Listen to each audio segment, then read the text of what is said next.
Is your Nikon Z30 suddenly refusing to play nice, blocking you from accessing those vital camera settings? Let's fix that. First, power cycle your camera. Turn the Nikon Z30 completely off. Wait about 15 seconds.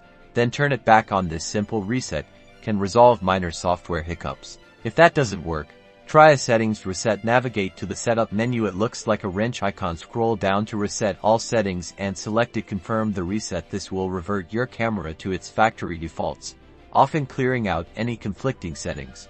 Next, let's check your computer's connection on Windows. Open Device Manager on Mac.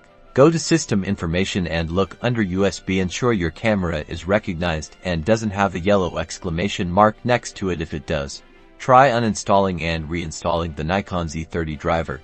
Outdated firmware can also cause connection problems. Visit the official Nikon website and download the latest firmware update for your Z30. Follow Nikon's instructions carefully to install it. Finally, double-check your USB cable and connection. Make sure you are using a data transfer cable and not just a charging cable. Try a different USB port on your computer. A faulty cable or port can interrupt communication.